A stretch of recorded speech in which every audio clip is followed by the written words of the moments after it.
Well met, everyone. I am Rich the Lich, and today I want to take you through a little bit of my creative process, or one creative process. You know, I'm really big on helping, especially new dungeon masters, bridge the gap that helps them get started. You have this wonderful idea, you're inspired by something you read, you have a world in mind, but now you need to bring it to the table. You have been nominated or you volunteered to be the dungeon master for your group. And I believe this might be helpful. I use this, or I will be using this, as a veteran DM, but it certainly is going to be very helpful for new dungeon masters. Pretend you're staring at that blank page, right? Creatively, we're always trying to break through that barrier, that lull, where we just can't translate the wonderful ideas and imagination we have in our head into something quantifiable, something tangible. In the D&D realm, we're talking about taking all these fantastical elements, monsters, NPCs, an awesome boss fight that you have in mind, but how does that translate to the table? How does that boss fight weave through the appropriate CR where you can actually get miniatures on the table and run through combat? So what I have here is a little bit of a creative exercise. I'm going to run through it with you, show you how it works, how I would use it, and then what you're seeing on screen right there is a single page PDF. You'll notice there are 3 columns, and it's a D20 chart that you can roll on. One for NPCs, one for locations, one for monsters, right? I'm going to run through it with you multiple times to show you the different amounts of gameplay that you can have. And then what I'm going to do is I'm going to put this PDF here as a link that you can download in the description if you want to use such a chart. I made up each of these 20 categories or attributes for each of the 3 columns on the fly as I was writing it. I didn't think ahead of time. I just typed good, and then I hit enter, and then I kind of spun the wheels a little bit and said, okay, bad, going through the NPC list, helpful, obstacle, lost, and so on. Now, you're going to have to extrapolate from there and figure out what those words mean. But what the exercise here is, and the value that I think this provides like a creative launch point. These provide little anchors that help you get through the creative block. And as you start to weave one into the next and mesh them together, you're going to start building some tangible gameplay, some stuff that you can bring to the table to help kind of wrangle in your ideas, okay? And if you feel like I still have more ideas and my imagination can go even further, then just go through this exercise more times. Just go through it again and again and again. As I said, we're going to go through it a few different times, okay, just so you can see the amount of variety. But I believe that this could be an interesting chart that can really help you weave through some stuff to see how my mind works, and maybe it's something that you might be able to incorporate this into your creative world-building, campaign, adventure-building process as a dungeon master. Even if you're making a character and you're a player, and you're not on the DM side of the screen, there may be some value in this video as well. Let's just take a look at what's here on screen. You'll notice at the top it says, first, roll 1d4 for each to determine the amount of attributes. You will do that for each of the 3 categories. We'll always go left to right. We'll do the NPC chart first, then locations, then monsters, okay? So we're going to roll a 1d4 to see how many times we're going to roll on the NPC chart. We'll do the same thing for locations and the same thing for monsters. And then depending on these, notice like these adjectives, these attributes, depending on what shows up, I'll write them down and track them in a notepad file, and we'll start creating NPCs, locations, and monsters. Now, why did I pick those 3? Those are the anchors of your gameplay. The assumption is we already have our characters, right? We already know kind of who the PCs are as the dungeon master. You know what your friend Joe is playing. You know what Sam is playing. You know what Sarah is playing. Okay, roughly, you've given some ideas. You are, as the DM, have house ruled or made whatever changes you need to and said, elves are not in this world, but dwarves are, but you can't be a mountain dwarf, you can only be a hill dwarf, so on and so forth. So you have an idea of what the PCs are. You're going to want your PCs to meet living, breathing people, right? Or maybe they're undead, maybe they're unliving and not breathing, but people, things, NPCs and monsters, right? That's the meat of the game. Characters, interaction with people. And then, where do they meet? Where do they go for adventure? Where do they fight the monster? What's the location? Where do they meet the NPC? What's the location? Now, what I'm going to do so we can see that it's real time and how efficient this is at doing things very quickly on the fly, upon which you'll then take the information you gather, which you'll see on a notepad file that I'll have on screen.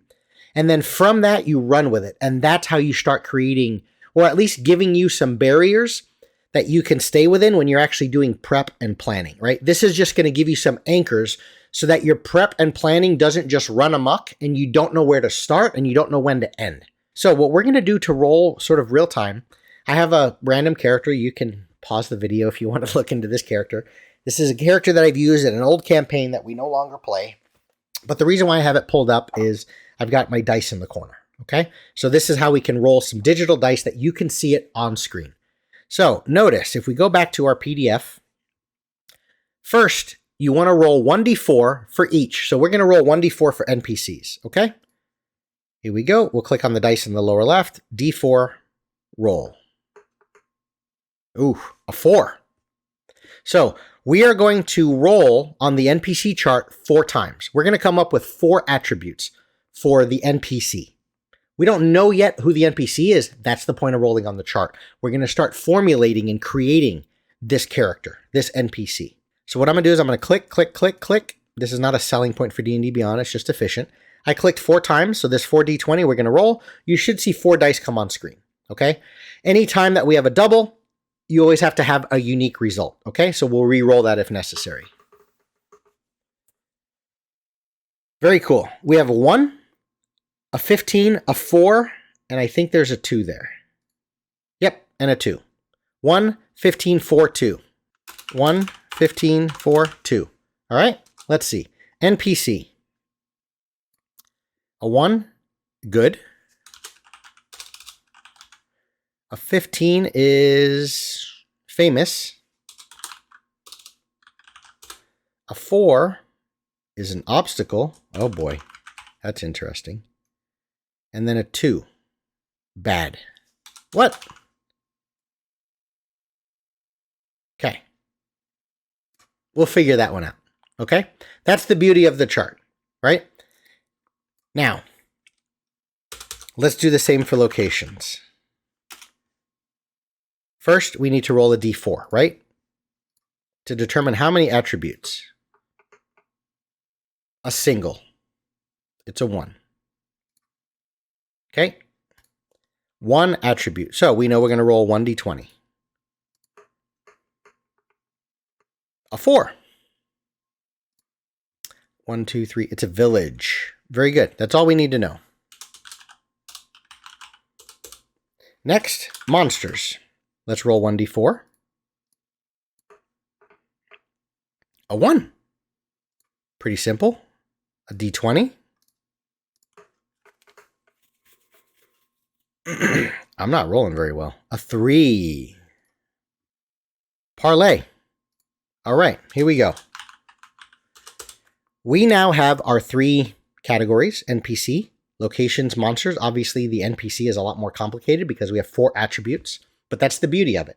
Notice how it will vary so much. What if we had 4 monster attributes, 4 location attributes, but only 1 NPC attribute? Especially because we have a couple here that are sort of opposing, good and bad, all right? But now let's work through this. Just Creative Flow 101, and notice how, if nothing else, you start getting some little nuggets of gameplay that you can bring to the table where if you dive in a little deeper, if you zoom in a little further, you're going to start creating hours of gameplay. And you know I talk about that all the time. Build hours of gameplay until it fills up a single session. You do this sort of an exercise. You don't have to do this, but this is just one of many ways to help you create content. But you do that and stack those hours of gameplay, creating a session. You stack session upon session. That's how you create Critical Role, a 3-4 year campaign. Okay? So let's digest the NPC. Let's work through this person. Okay? Let's give him a name. Notice there's nothing on the chart. There's a million things. I'm probably not exaggerating. You can Google NPC names, fantasy names. You'll find whatever names. I think even, what is it? Xanathar's in the back of the book. If you have that book on D&D Beyond or hard copy, there's a whole bunch of names on there, right? But let's just say this guy's name is Brachus. Okay, notice there is one of the options in the chart of male, female, or alien. Alien meaning it may be something else. It's an abomination. It's sexless, right? Gender, there's no gender associated, whatever. Okay, so you could have determined that, right? Now, notice that in these 20 things, the reason why you're rolling is these are, in this particular case, we have 4: good, famous, obstacle, and bad. These 4 attributes are 4 attributes that they're the priority. Yes, they may be a male or female, but that's the only, we kind of gloss over that, right? We don't worry about, because it didn't show up. One of the results was not male or female. So there is nothing that is significant about them being male or female, if you get what I mean, right? But we'll just determine this, right? This is Brachus. It's a male. And the reason why I came up with male is I came up with the name first. It sounds like a male name, okay? So Brachus is a male. He's a good NPC. He's a good NPC. He is famous. For what? We don't know yet. Doesn't matter yet, right? However, he is an obstacle to the PCs. That's what I meant when I made that category or that attribute of obstacle.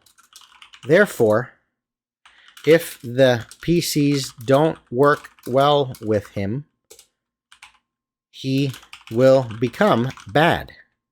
Okay? So that's how I wrangled through very quickly, just a few sentences, 2 opposing attributes, good and bad, because I happen to roll a 1 and a 2 within those 4d20 rolls. Okay? When the PCs first arrive and approach this NPC, this Brachus, right? Have we determined yet whether he's the initial quest giver? If he's the one that says, hey, all of you meet in a tavern and you're supposed to meet this guy named Brachus who has a job for you. We don't know if that's the sort of NPC he is yet. This may just be a guy, he's famous, which gets the wheels turning, thinking that maybe he's wealthy, right? He's recognizable, right? And he's a celebrity status type of guy. Maybe they see this sort of wealthy royalty nobility type guy in the back of an inn, you know, the way Strider was sitting there in the prancing pony. He may not be the initial quest giver, but he may be the springboard upon which the campaign or the adventure can move forward. Because you meet this Brachus, you talk with him. One of the players says, I want to buy this guy a drink. He looks cool. I don't know if he's the guy we're looking for. I know we have business elsewhere in the city, but for now, let's talk to this guy. You learn he's Brachus. Initially, your first interaction with him, he's good. He's a good NPC. He's famous. Famous for what? Right? As you start working through that, and whether you want to roll on a similar chart or this chart again to figure out what he's famous for, you can have endless amounts of charts, right? But we're just creating some foundation points, okay? So we have a good NPC and he's famous. The big one here that I'm thinking through is obstacle. He is an obstacle to the PCs, okay? So now what I'm going to do is I'm thinking of this on the fly. Where am I coming up with these ideas? Those 4 attributes, good, famous, obstacle, and bad, are my launch points. So I don't go outside of those boundaries. The PCs need to get into an ancient crypt. The local lord has tasked them. Notice how we've gone that way now. Whether you roll on this NPC chart for the local lord or not, we now know I need to have a few things ready for the start of the next session. I want to have a picture of the local lord. I want to maybe have a miniature for the local lord. Let's say he volunteers to go with them. You need an NPC miniature. You want to work on your voice work, right? Get on YouTube. This guy speaks with an English accent. He speaks with a Jamaican accent. Whoever he is. He's the local lord of what? I now need to create the name of a town. I know that we have a category for locations. We're not getting there yet. But notice, the local lord gives us content to work through. Where did the local lord come from? Because of these 4 categories. That's where my mind was already going. They need to get into an ancient crypt. The local lord has tasked them with retrieving An old trinket. It's a trinket to the group, but to the local lord, it's quite valuable. From the local lord's ancestors' crypt, right? The local lord's family is all buried in this crypt, right? That's the family crypt. And it's nearby, right? It's 20 miles away. The PCs go into those woods, enter the crypt, retrieve the item, the trinket, bring it back to the Lord, and get rewards. That's the mission for session number 1. Okay? So, they meet with this Brachus individual. He's good for now. He's famous. They may learn that later, right? But it gives me something that I can prep. He is an obstacle, however. Brachus actually went into the crypt. He's famous for being an archaeologist. Is that right? A dungeon crypt dweller excavator. The PCs learn about this later. When I say later, it could be 20 minutes into the session or maybe later sessions. They also don't need to learn how exactly directly is Brachus the obstacle. But Brachus is the obstacle because he has the damn trinket on his person. Maybe he's sitting at the table and the trinket's a bracelet or something like that. Now, let's actually scrap that because the assumption would be the local lord would have told the PCs what they're looking for. It's not just a trinket. They said it's some sort of an idol, like a little doll, like a little wooden, what is the matryoshka, right? I think in Russia, the little nested dolls. That's the trinket that they need to retrieve. They notice Brachus doesn't have this. He's not just sitting there playing with it at the table, okay? They don't know that Brachus has the trinket. But that's why he's the obstacle. But notice what we've done. Now we really need to start thinking, are we going to get a miniature for Brachus? I know he's an NPC right now, but do we need a miniature for him? Is there an eventual fight when they want to get this trinket from him? Can they negotiate and say, hey, give us the trinket, we need it for the local lord? Or do they have to kill him and take it from his body? But now we start spinning the wheels a little bit on, I've got a cool miniature on the shelf that fits for Brachus. This guy might be a fight. You notice how we start informing terrain and so on, okay? That's why he becomes the bad guy.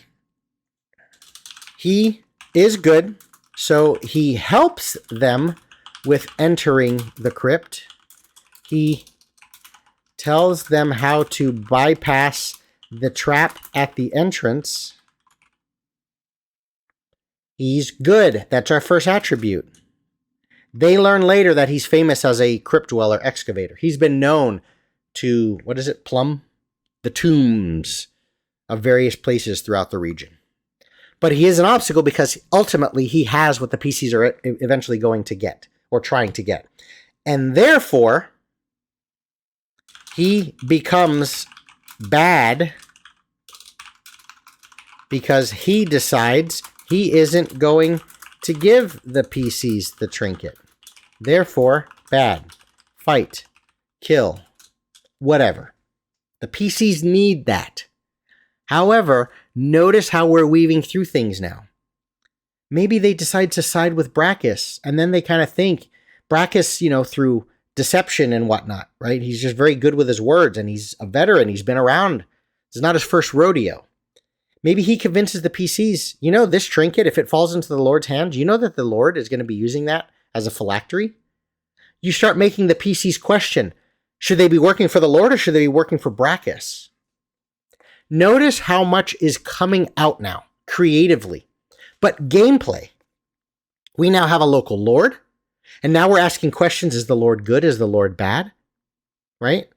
Is Brachus the real NPC that we should be working towards? Should we be getting a miniature for the local Lord because that's who the PCs are going to fight instead of a miniature for Brachus?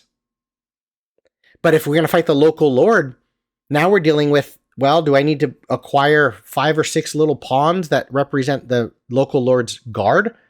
Are we going to be gaining the ire of the militia? Are we going to end up kicking ourselves out of town? Things of that nature, okay? Let's leave that there, okay? Now, locations. It's a village. That's the only attribute we need to work with. That's simple.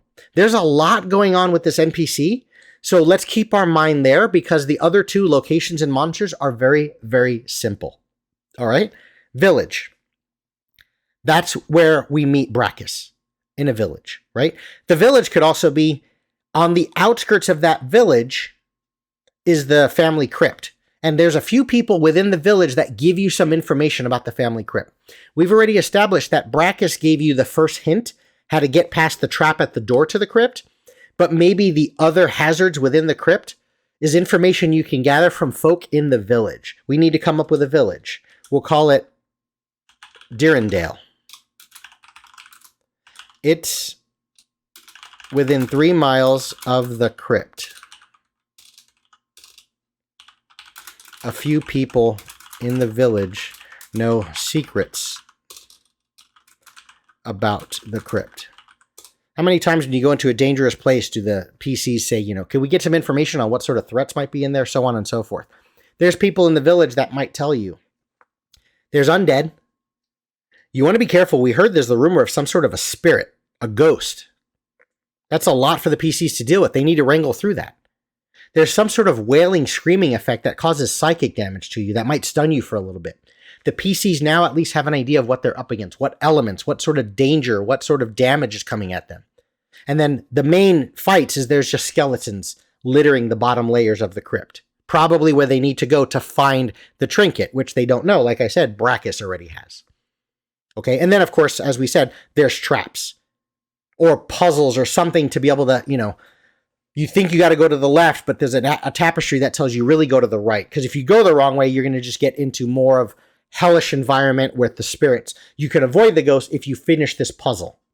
Put the ghost to rest. Maybe there's people in this village, this Annandale village, that know the lore and history of the crypt. Maybe you have one of the local lords, cousins or something. Like that's his family that's buried in the crypt as well. So he knows a lot about the history of it. Maybe somewhere in here, later, people in this village start saying, hey, you know that Brachus excavated that thing already? Whoa, hold on. Brachus didn't tell us he went in. Now the PCs start thinking, what if Brachus already has the damn trinket? But notice how it starts tying together, okay? The last one is we have monsters. And the only attribute we have for monsters is parlay. Right there. We already started talking about it. Everything, when you start building these barriers and you have this foundation to launch off of, you'll notice how a lot of things start to feed into one another and they start circling your creative thoughts so that they're meshing together. So you're not just like thinking a dragon invasion and the orcs have ravaged the village. My mind is not circling through that, right? I've narrowed down the pages in the monster manual where I need to go because of this. Because notice, when we talk about monsters in parlay, they can talk to the ghost to bypass a fight. If your PCs are level 1 or 2, a ghost is going to kick their ass. Where did the ghost come from? We said, people in Annandale say, if you go left, you're going to encounter a ghost of the crypt. That is the true ancestor. That is the true guardian of the family crypt to make sure you don't defile or, steal anything from the crypt. But there's a puzzle involved with that, and you can help that ghost lay to rest. That's basically indicating to the PCs there's monsters within, and one of them you get to parlay with. And if you figure it out, you might have a chance of success. If you don't, you're fighting a ghost, which you're probably not going to handle at level 1. But that's where that category came from. Okay, we're just working with what we rolled. That's the point and the beauty of the randomness. It allows us to remove, in the case of monsters and locations, we don't need to think about the 19 other attributes. We're only thinking about location is village and monster is parlay. That's it. How it weaves together is because my mind is circling through this. Basically, the base of it all came from the NPC. So we have something. Okay, this video is running really long, so I'm not going to do this exercise again because that already took a half hour. But I want to start to circle back and show you how we can now sort of what our next steps were, what I would do with this, because I really did do this on the fly. I know I made the charts ahead of time, but as I said, I just typed good and then bad and then helpful and then obstacle and lost. I just thought of them as I typed them. But coming up with it, you saw me roll on the fly. I didn't know we were going to have 4 attributes and one would be good and bad. But here's what I would do with it now. I already know village is going to be called Annandale.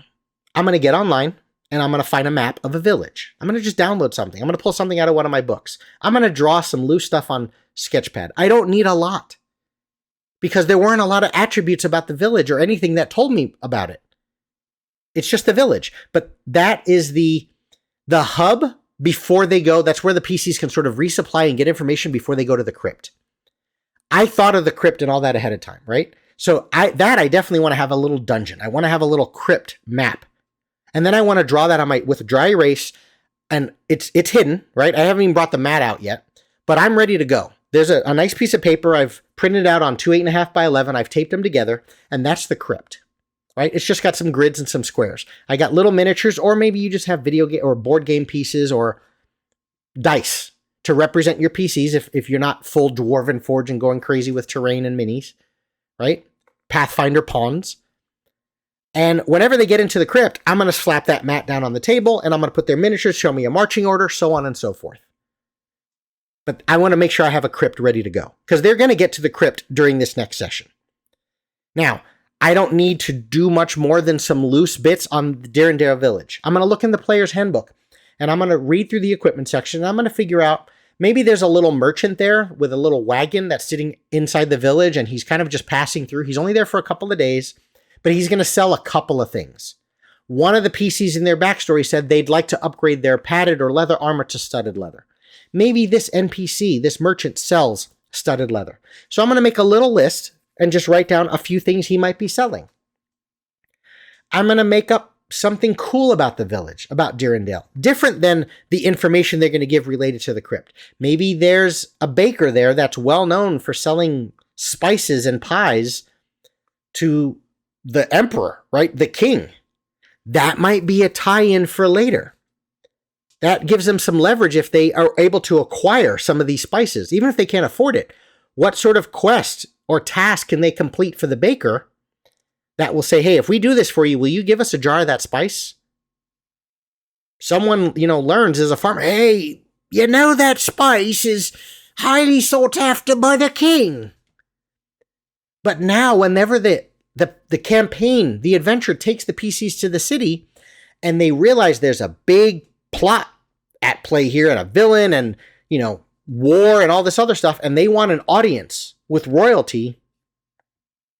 We have the king's favorite spice. I understand we cannot lay eyes upon him, but give this to him and a message. That might be enough for the king's ambassador or advisor to write a message back to the PCs. Now they have a sort of kingly, high-level NPC relationship, all because of spice, all because the spice was something that's owned by the local baker. Where did I come up with the baker? I'm starting to create content for the village of Annandale. So I need some loose little map that says the baker lives here, that with a little arrow that says that's the direction to the crypt, and so on. I now need to start reading through some puzzles, some traps. Get online, get on Google, open up your DMG, learn about puzzle, riddles. Watch Lord of the Rings again. What did Bilbo and Gollum go through? Use some of these riddles, ones that your PC should know. Change the words a little bit, right? Maybe you build an actual little mini, or you buy something on Amazon, a little mini trap, like one of those, here's a bunch of little puzzle pieces and you got to form it into an even square. And you actually really throw that on the table and say, that's the puzzle on the door. In real time, not characters, players. Go ahead and solve that. As long as you guys can put that piece together and form that square in 10 minutes, we'll assume your characters did that to the door and unlock the door to the crypt. But you start thinking through traps and puzzles, right? Given the information that the people of Annandale have given them. If a PC is hurt, if they have some sort of a disease, something in their backstory that says They may have lycanthropy. They're not sure. Is there a PC or an NPC in Annandale Village that is a herbalist, a medicine man, if you will, a shaman that might be able to be, my sir, you have something that will draw out in the full moon. Maybe he's just nuts and he's lying. He doesn't know if you have lycanthropy or not, but he helps to confirm that. But now what's happened is you're now sealing Annandale Village into the campaign map. You're now creating Annandale as an important hub, not just for the crypt, a place the PCs may want to go back to, but that informs what other NPCs. Now I really want to flesh out the shaman, the medicine man. Now I really want to flesh out the baker because my PCs are going to interact with these people later. Okay? Obviously, we need to deal with Brachus. We need an NPC. We need a picture of him for sure. Okay? Maybe we now need a picture of or an actual prop of the trinket that the PCs are looking for, right? Find some magic item. Maybe it's something that's dormant, but it's a legendary type thing. There's a whole campaign that can come off of that magic item, right? It's a Pandora's box, if you will.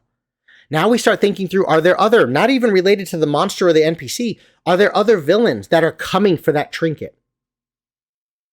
Is there going to be like, an entire faction or guild at the backs of the PCs simply because they've been looking at and investigating this trinket, right? Things that the PCs at level 1 don't know about yet. But you're creating content. I'm finding pictures on Google, artwork that I need to download and bring to the table.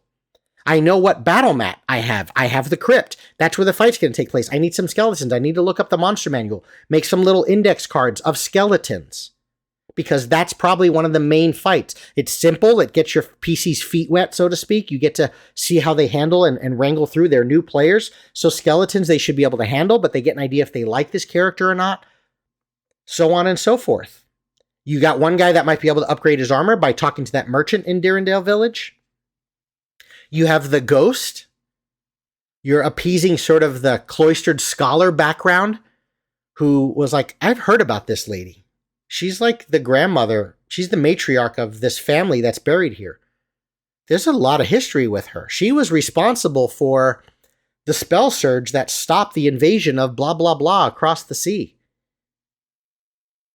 But you're creating more NPCs. You're creating more monsters. And then what you can do is when you're doing that, start rolling on the NPC chart again. Start rolling on the location chart again. Start rolling on the monster chart again. And that is how you stack content. That's how you stack. That's how you get out of, I have a cool idea, and start getting it into, what do I need to build? What do I need to make? What do I need to put on the table? Right there. Just in 30 minutes. I know I've done this before, so I'm very familiar with it, and I know how my mind works.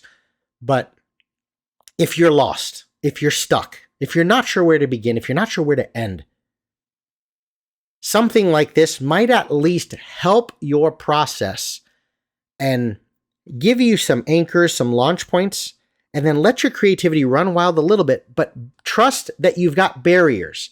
Because I'm working within the confines of Annandale Village, this ghost, the crypt, the trinket, Brachus. And that's it. I don't need to go much further than that right now. There's enough there. But you will start to piece together, and I think you'll be pleasantly surprised with how much you can create. That is I guess, kind of random creative thought exercise. As I said, you'll be able to find this PDF down there, down below, download it, use it however you want. Maybe I'll do another video sometime, if not later today, another day.